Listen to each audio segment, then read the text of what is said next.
Friends, welcome to Sujatha tailoring channel. ఈ ఛానల్లో ఈరోజు ఇక్కడ బ్లౌజ్ చూసారు కదా, బ్లౌజ్ కట్ వర్క్ అనమాట. బ్యాక్ పార్ట్ ఇది. బ్యాక్ పార్ట్ టోరిస్ థ్రెడ్స్ ఇచ్చుకుని అలాగే బ్యాక్ పార్ట్ ఓపెన్ కూడా స్టిచ్ చేసుకోవచ్చు.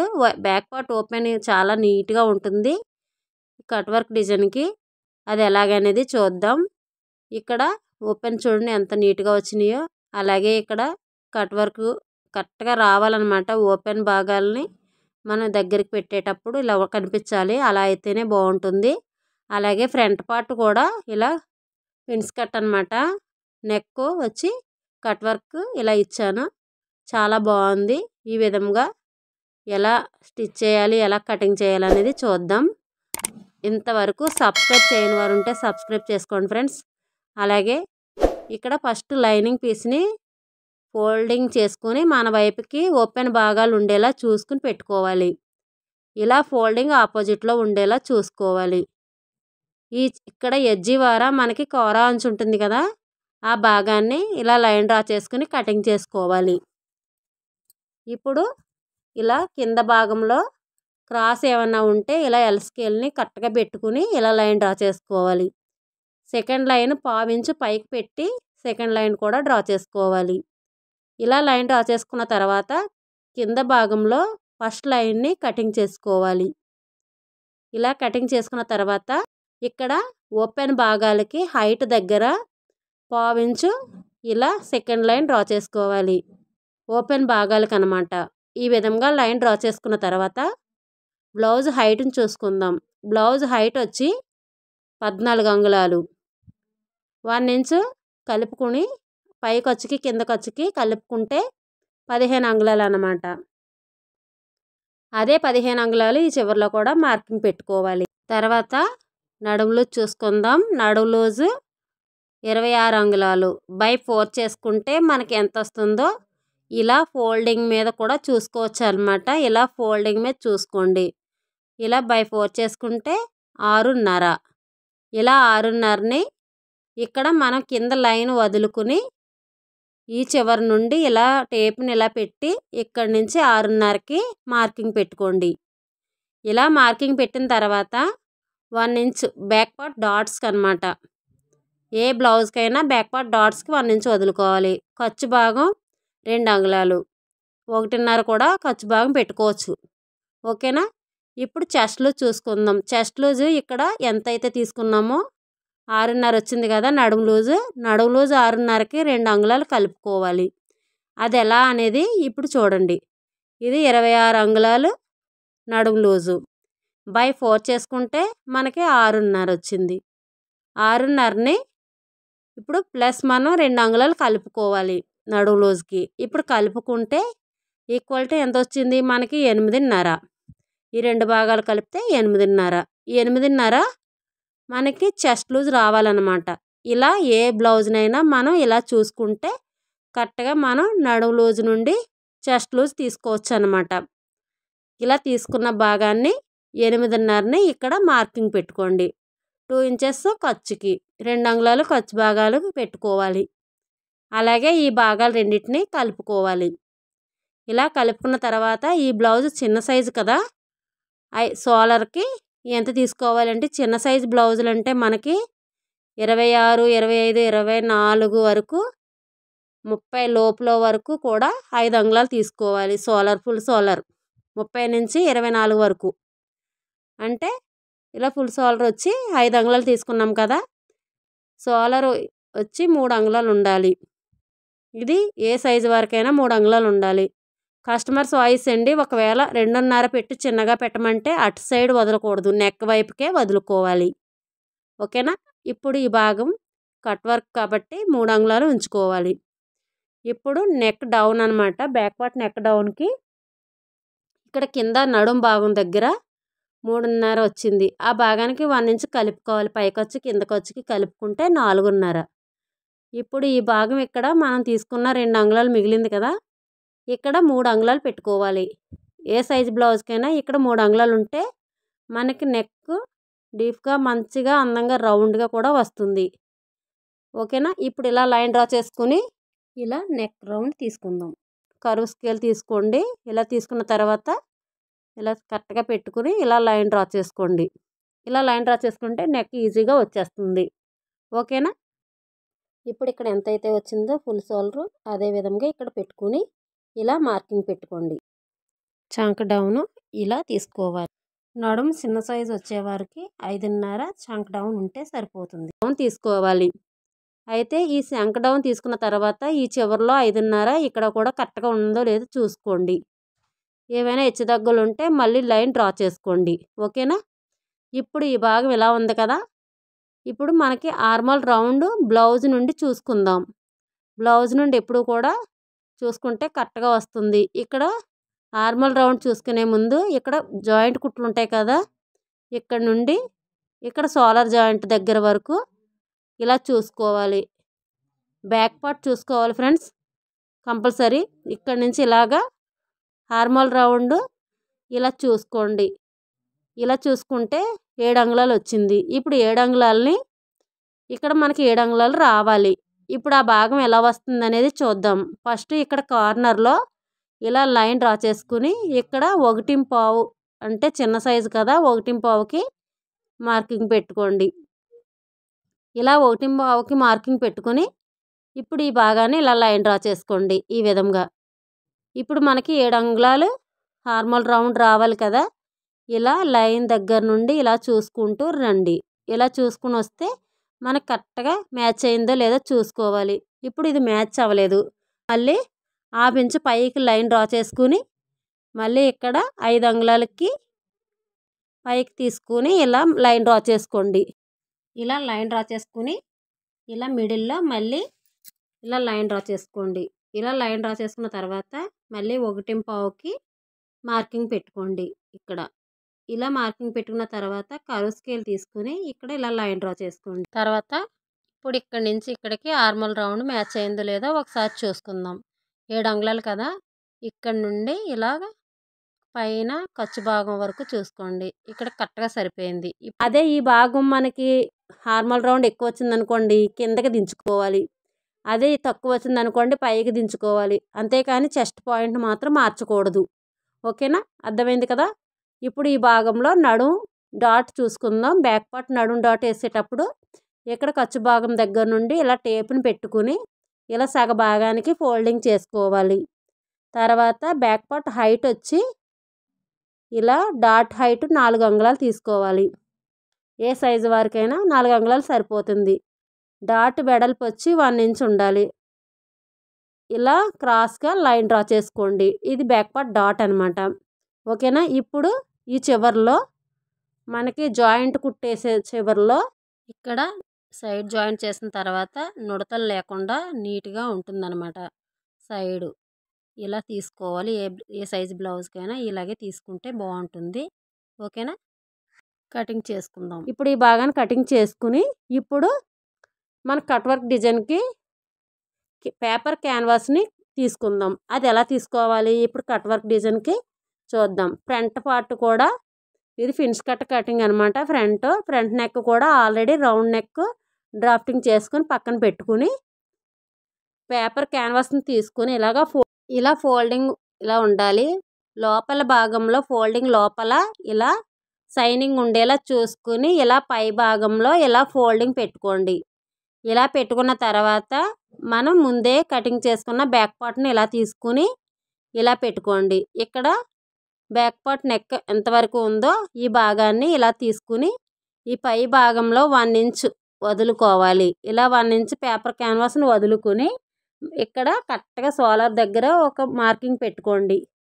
ఇక్కడ నెక్కి ఇక్కడ నెక్ డౌన్లో ఇలా కరెక్ట్గా చూసుకుని నెక్ డౌన్లో కూడా ఒక మార్కింగ్ పెట్టుకోండి. ఇలా మార్కింగ్ పెట్టుకుని ఇక్కడ ఎడల్పు మనకి 3 ఇంచెస్ తీసుకున్నాం కదా, ఈ భాగంలో కూడా ఇలా పట్టుకుని ఇక్కడ ఇలా మార్కింగ్ పెట్టుకోండి. ఇప్పుడు ఈ భాగాన్ని పక్కన పెట్టుకుని ఈ మార్కింగ్ని కలుపుకోవాలి. నెక్ ఎలా అయితే ఉందో అదే విధంగా ఇలా కలుపుకోండి. ఇలా కలుపుకొని ఇప్పుడు నెక్ని లైన్ డ్రా చేసుకుందాం. నెక్ లైను నార్మల్ నెక్ ఎలా అయితే మనం లైన్ డ్రా చేస్తామో అదే విధంగా నెక్ లైన్ డ్రా చేసుకోవాలి. తర్వాత ఇప్పుడు ఈ నెక్ చుట్టూ 1/2 ఇంచ్ అనమాట.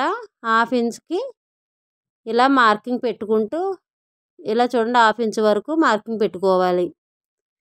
ఇలా హాఫ్ ఇంచ్ నెక్ రౌండ్ అవతల భాగం వైపుకి మార్కింగ్ ఇలా పెట్టుకుంటూ రావాలి ఈ కింద వరకు. ఈ భాగం పేపర్ క్యాన్వాస్ మీద పైన పెట్టుకుని మనం కటింగ్ చేసుకోవాలి. అలా అయితేనే మన బ్లౌజ్ స్టిచ్చింగ్ చేసేటప్పుడు చాలా నీట్గా వస్తుంది. ఇలా మార్కింగ్ పెట్టుకున్నాం కదా, ఈ భాగాల్ని కలుపుకుని మనం ఒకసారి లైన్ డ్రా చేసుకోండి. ఇది పేపర్ క్యాన్వాస్పై పెన్ వాడితేనే బాగుంటుంది. ఓకేనా ఫ్రెండ్స్, ఈ విధంగా మార్కింగ్ పెట్టుకున్న తర్వాత ఇప్పుడు ఏదైనా మన దగ్గర ఏదైనా ఒక బాటిల్ తీసుకోండి. నేనైతే పాండ్స్ బాటిల్ క్యాప్ని తీసుకున్నాను. ఇలాంటి క్యాప్ అయితే కరెక్ట్గా మనకి కట్ వర్క్ చాలా ఈజీగా వస్తుంది, చాలా నీట్గా కూడా ఉంటుంది. అయితే ఇప్పుడు కట్ వర్క్ పై భాగం నుంచి కటింగ్ చేసే ముందు ఇక్కడ మార్కింగ్కి ముందే ఒక హాఫ్ ఇంచ్ పైన ఒక లైన్ డ్రా చేసుకోండి, వదులుకోవాలి. ఇలా లైన్ డ్రా చేసిన తర్వాత ఇప్పుడు క్యాప్ తీసుకుని మనం మార్కింగ్ చేసుకుందాం. అది ఎలాగనేది ఇప్పుడు చూద్దాం. ఫస్ట్ ఇక్కడ హాఫ్ ఇంచ్ మార్కింగ్ పెట్టాం కదా ఖర్చు భాగానికి, తర్వాత ఇంకొక 1 ఇంచ్ మార్కింగ్ పెట్టుకోవాలి. ఇలా లైన్ డ్రా చేసుకోవాలి. ఇలా లైన్ డ్రా చేసిన తర్వాత ఇప్పుడు ఈ భాగం దగ్గర నుండి ఇలా మనకి వస్తుంది కట్ వర్క్. ఇప్పుడు ఈ క్యాప్ని తీసుకొని నెక్ దగ్గర నుండి పెట్టుకోవాలి. ఇలా ఉంది కదా, ఇక్కడ ఈ చివరిలో నెక్ దగ్గర మనం హాఫ్ ఇంచ్కి లైన్ బార్డర్ గీసాం కదా, ఈ బార్డర్ లైన్ దాటకుండా ఫస్ట్ నెక్ లైన్ బయటకు రాకుండా ఉండేలా చూసుకుని ఇలా మార్కింగ్ చేసుకోవాలి. నెక్ రౌండ్ పైకి రాకూడదు, ఇలా కింద లైను టచ్ అయి ఉండాలి. అలా కరెక్ట్గా పెట్టుకోండి, ఒకే సైజులో వచ్చేస్తుంది. ఇక్కడ మన సర్కిల్ ఇలా రౌండ్ గీసాం కదా, ఈ భాగం ఆ భాగానికి దగ్గరికి కాకుండా చిన్న లైట్గా గ్యాప్ ఉండేలా చూసుకోవాలి. అలా అయితే మన కట్ వర్క్ స్టిచ్చింగ్ చేసేటప్పుడు చాలా నీట్గా వస్తుంది. అలాగే రివర్స్ చేసి స్టిచ్ చేయడానికి కూడా పర్ఫెక్ట్గా ఉంటుంది. ఈ విధంగా చూసుకుని చిన్న గ్యాప్ ఉండేలా చూసుకుని మార్కింగ్ చేసుకోవాలి. ఇలా ఒకే సైజులో నెక్ బార్డర్ బయటికి రాకుండా, అలాగే లోపల హాఫ్ ఇంచ్ వరకు ఇలా లైన్ డ్రా చేసాం కదా, ఇక్కడ చూడండి ఇక్కడ కూడా ఇలాగా హాఫ్ ఇంచ్ వరకు లైన్ డ్రా చేసుకోండి. ఓకేనా, ఇలా లైన్ డ్రా చేసుకున్న తర్వాత ఇప్పుడు ఈ భాగాన్ని కటింగ్ చేసుకుందాం. అది ఎలా అనేది చూద్దాం. ఇప్పుడు ఫస్ట్ ఇక్కడ ఖర్చు భాగం మనకి పేపర్ క్యాన్వాస్కి బయట 1 ఇంచ్కి ఇలాగా మార్కింగ్ పెట్టుకుని ఎగస్ట్రా ఇలా రౌండ్గా మార్కింగ్ చేసుకోండి. నెక్ రౌండ్ అంతా పేపర్ క్యాన్వాస్ ఎక్స్ట్రా పీస్ ఉండాలి. ఏ నెక్ కటింగ్కి అయినా paper canvas extra piece 1 inch వరకు తీసుకోవాలి. ఇలా కరెక్ట్గా తీసుకోండి. ఇలా తీసుకుని ఇప్పుడు ఈ భాగాన్ని కటింగ్ చేసుకుందాం. అది ఎలాగో చూద్దాం. ఫస్ట్ కటింగ్ చేసే ముందు ఇలా మన దగ్గర ఇలాంటి పిన్నులు తీసుకుని పేపర్ క్యాన్వాస్ని కదలకుండా ఇలా పిన్నులతో ఇలా పెట్టండి. అలా పెట్టడం వల్ల మన కటింగ్ చేసేటప్పుడు చాలా ఈజీగా ఎక్కడ కూడా ఎక్కువ తక్కువ రాకుండా నీట్గా కటింగ్ వస్తుందన్నమాట. ఇలా పైన కటింగ్ చేసుకుని ఇక్కడ ఎక్స్ట్రా పీస్ నుంచుకొని కటింగ్ చేసుకోవాలి. తర్వాత ఇక్కడ మిడిల్లో హాఫ్ ఇంచ్ వదులుకొని ఇలా కట్స్ కరెక్ట్గా ఉండేలా చూసుకొని ఎక్కడ కూడా హెచ్చు తగ్గులు రాకుండా సమానంగా ఉండేలా చూసుకుంటూ కటింగ్ చేసుకోవాలి. పాయింట్ ఎక్కడ మిస్ అవ్వకుండా చూసుకుని కటింగ్ చేసుకోండి.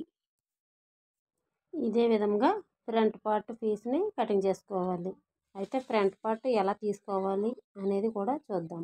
ఇక్కడ ఇలా ఫ్రంట్ పార్ట్కి పేపర్ క్యాన్వాస్ కింద భాగంలో పెట్టుకుని ఫ్రంట్ పార్ట్ భాగాన్ని నెక్కి ఇలాగా మార్కింగ్ పెట్టుకోండి. సేమ్ బ్యాక్ పార్ట్కి ఎలా అయితే పెట్టుకున్నామో అదే విధంగా పెట్టుకోవాలి. ఇప్పుడు ఈ భాగాన్ని నెక్ ఎలా అయితే ఉందో అలాగే డ్రాఫ్టింగ్ చేసుకోండి. ఇలా లైన్ డ్రా చేసుకొని తర్వాత కర్వ్ స్కేల్ తీసుకొని ఇలా సెంటర్ నెక్ రౌండ్ ఇలా పెట్టుకోవాలి. తర్వాత ఇప్పుడు ఇలా పై భాగంలో ఈ పై భాగంలో హాఫ్ ఇంచ్కి ఇలా లైన్ డ్రా చేసుకోండి. ఈ పై భాగంలో హాఫ్ ఇంచ్ వదులుకొని తర్వాత ఇక్కడ నుంచి హాఫ్ ఇంచ్కి మార్కింగ్ పెట్టుకోండి. ఇలా అవుట్లైన్ బయట నెక్కి ఆపోజిట్లో పెట్టాలన్నమాట. ఇలా నెక్ బయట ఇలా పెట్టుకుని ఇప్పుడు ఈ చివరన మళ్ళీ 1 ఇంచ్ ఇలా మార్కింగ్ పెట్టుకోండి. ఇలా ఒక లైన్ డ్రా చేసుకోండి. ఇలా ఈ కింద భాగంలో నెక్కి ఇలా 1/2 ఇంచ్ వరకు ఇలా మార్కింగ్ పెట్టుకోండి. తర్వాత ఇక్కడ ఈ క్యాప్ని తీసుకుని ఇలా సర్కిల్ మనకి నెక్ బార్డర్ ఉంది కదా, నెక్ బార్డర్ దాటకుండా బయటకి ఇలా లైన్ డ్రా చేసుకోండి. ఇలా పై భాగంలో ఇలా 1/2 మాత్రమే లైన్ డ్రా చేయాలి. ఓకేనా. ఇప్పుడు ఈ భాగాన్ని కింద భాగంలో ఇలా 1 ఇంచ్ 1 ఇంచ్కి ఎక్స్ట్రా క్యాన్వాస్ ఉండేలా చూసుకొని మార్కింగ్ గీసుకొని ఇలా కటింగ్ చేసుకోండి. ఇలా కటింగ్ చేసిన తర్వాత ఈ మిడిల్లో మనకి భాగాలు కలిసిపోకుండా కటింగ్ చేసేటప్పుడు ఈజీగా ఉండాలంటే ఇలా పిన్ పెట్టుకుని ఇక్కడ ఖర్చు భాగానికి ఇలా వదులుకొని ఇక్కడ కట్ వర్క్ ఎలా అయితే ఉందో అదే విధంగా చూసుకుంటూ కార్నర్ ఎక్కడ కూడా మిస్ అవ్వకుండా చూసుకుని కటింగ్ చేసుకోవాలి. స్లోగా కటింగ్ చేసుకోవాలండి, అలా అయితే నీట్గా వస్తుంది. ఓకేనా. ఇక్కడ కూడా చిన్నగా ఇలా కటింగ్ చేసుకున్నాం కదా. ఇప్పుడు ఈ భాగంలో మధ్యలో ఉన్న భాగాన్ని చిన్న కట్ వర్క్ వచ్చేలా చూసుకొని ఇలా చిన్నగా కటింగ్ చేసుకోండి. ఇలా కటింగ్ చేసుకుంటే మిడిల్లో కూడా మనకి చిన్న కట్ వర్క్గా వస్తుందన్నమాట. ఈ విధంగా చూడండి ఎంత నీట్గా వచ్చిందో. ఓకేనా. ఇలా బ్యాక్ పార్ట్ని ఇలా సెంటర్ కటింగ్ ఇచ్చుకోండి. తర్వాత ఈ పై భాగంలో కటింగ్ ఇచ్చుకోండి. బ్యాక్ పార్ట్ ఓపెన్ కదా, బ్యాక్ పార్ట్ ఓపెన్కి ఇలాగ సైనింగ్ ఉన్న పీస్ని ఇలాగ లైనింగ్ పైన ఉండేలా చూసుకుని పైన నార్మల్గా ఉండే క్యాన్వాస్ని పెట్టి ఇలా వచ్చేలా చూసుకోవాలి. సైనింగ్ భాగం మాత్రం క్యాన్వాస్ లైనింగ్ పైకి ఉండేలా చూసుకుని ఇలా ఐరన్ బాక్స్తో ఇలా అటాచ్ చేసుకోండి. ఓకేనా. ఇలా అటాచ్ చేసిన తర్వాత ఫ్రంట్ పార్ట్ కూడా అదే విధంగా ఇలా నెక్ భాగాన్ని ఇలా సెంటర్ చేసుకుని సెంటర్ భాగంలో ఇలా పేపర్ క్యాన్వాస్ పెట్టి సైనింగ్ భాగాన్ని పెట్టుకోవాలి. ఇది మెయిన్ పీసు, తర్వాత ఇది లైనింగ్ పీసు. ఇలా చూసుకుని ఇవి కదలకుండా ఇలా పెట్టి ఈ మధ్యన ఈ చివర పెట్టుకుని అలాగే మధ్య భాగంలో ఇలా కట్ వర్క్ని ఇలా స్టిచ్ చేసుకోవాలి. ఈ విధంగా సెట్ చేసుకోవాలి. బ్యాక్ పార్ట్ కూడా అదే విధంగా మెయిన్ పీస్ లైనింగ్ పీస్ని ఇలా అటాచ్ చేసుకుని ఇలా పిన్నుల సహాయంతో కదలకుండా పెట్టి తర్వాత ఇలా కట్ వర్క్ ఏ ఆకారం అయితే ఉందో ఇదే ఆకారంలో ఇలా చూసుకుంటూ కరెక్ట్గా చూడండి. ఇక్కడ మెయిన్ పీస్ కింద భాగంలో ఉండాలి, లైనింగ్ పీస్ పైన ఉండాలి. ఇలా ఉండేలా చూసుకుని పైన ఇలా చూడండి. కట్ వర్క్కి ఈ చివరి భాగంలో చిన్నగా 1/2 ఇంచ్ కన్నా తక్కువగా ఇలా పెన్తో ఇలా మార్కింగ్ పెట్టుకోండి. ఇలా మార్కింగ్ పెట్టుకుంటే మనం స్టిచ్చింగ్ చేసేటప్పుడు చాలా నీట్గా వస్తుంది. ఈ పెన్ గీత ఉంటుంది కదా, ఈ గీత అంతా స్టిచ్ చేసుకోవాలి. ఈ లైన్ చూసుకొని కరెక్ట్గా అలా స్టిచ్ చేస్తే మనకి కట్ వర్క్ క్యాన్వాస్ కూడా మనకి అటాచ్ చేసిన క్యాన్వాస్ కూడా విడిపోకుండా ఉంటుంది. కట్ వర్క్ కూడా నీట్గా ఉంటుందన్నమాట. బ్లౌజ్ని వాష్ చేసినా కూడా ప్రాబ్లం ఏమీ ఉండదు. ఇలా స్టిచ్ చేసుకోవాలి. ఇలా పైన ఇలాగ చిన్న కుట్టు కింద వస్తుందన్నమాట ఎడ్జి వార. చూడండి ఎంత నీట్గా వచ్చింది. చివర కూడా అలాగా స్టిచ్ చేసిన తర్వాత ఈ పిన్నులు తీసేసుకుని తర్వాత ఇక్కడ చిన్నగా ఖర్చు భాగం వరకు ఉండేలా చూసుకుని పేపర్ క్యాన్వాస్ దగ్గరికి కటింగ్ చేసుకోండి. ఇలా కటింగ్ మొత్తం అంతా కటింగ్ అయిన తర్వాత ఇక్కడ కార్నర్లో కూడా జాగ్రత్తగా కటింగ్ చేసుకోవాలి, వదలకుండా పీసు. ఇలా కరెక్ట్గా చేసుకోండి. ఇలా చేసుకున్న తర్వాత ఈ చివరన ఇక్కడ కూడా ఇలా స్ట్రైట్గా ఒక కుట్టు వేసుకోండి. ఇలా స్టిచ్ చేసిన తర్వాత ఈ చివరన కూడా చిన్న కట్టించుకోండి. ఇలా చిన్న చిన్నగా కట్స్ ఇవ్వాలి. ఈ సర్కిల్ రౌండ్ ఉంది కదా మనకి కట్ వర్క్, ఇలా చిన్న చిన్నగా కుట్టు దాటకుండా కట్స్ ఇవ్వండి. ఇలా ఇచ్చిన తర్వాత ఇలా రివర్స్ చేసుకుని పై భాగంలో ఇలా రివర్స్ చేసుకుని ఇలా ఈ చివరిని ఇలా అనుకుంటే మనకి కట్ వర్క్ నీట్గా వస్తుంది. ఇలా అనుకుంటే మనకి కరెక్ట్గా వస్తాయి అన్నమాట. ఇలా నీట్గా వచ్చేస్తుంది. ఇలా చూసుకోండి, ఇలా అనుకోవాలి. ఓకేనా. ఇలా అనుకున్న తర్వాత మొత్తం అంతా ఇదే విధంగా ఉంటుంది. తర్వాత ఇలా పై భాగంలో ఎడ్జి వార స్టిచ్ చేసుకోవాలి. ఇలా ఎడ్జి వార మొత్తం కార్నర్ అంతా చూసుకుంటూ ఇక్కడ సర్కిల్ కరెక్ట్గా వచ్చేలా చూసుకుని స్లోగా స్టిచ్ చేసుకోవాలి. ఇలా స్టిచ్ చేసిన తర్వాత ఈ భాగంలాగే సేమ్ అదే విధంగా ఇటు ఉన్న భాగాన్ని కూడా రెడీ చేసుకోవాలి. ఈ భాగం కూడా సేమ్ అలాగే రెడీ చేసుకొని ఇక్కడ తాళ్ళు పట్టీ భాగాన్ని స్టిచ్ చేసుకొని ఇలా కలుపుకోవాలి. ఇంతే అండి, బ్యాక్ పార్ట్ రెడీ అయ్యింది. అలాగే ఫ్రంట్ పార్ట్ కూడా సేమ్ అదే విధంగా కట్ వర్క్ ఇలా రెడీ చేసుకొని front part pins cut ready చేసుకోండి. ఈ విధంగా వస్తుంది. ఇలా ఫ్రంట్ పార్ట్లో పిన్స్ కట్ ఈ విధంగా వచ్చింది. ఓకే అండి. Thank you for watching.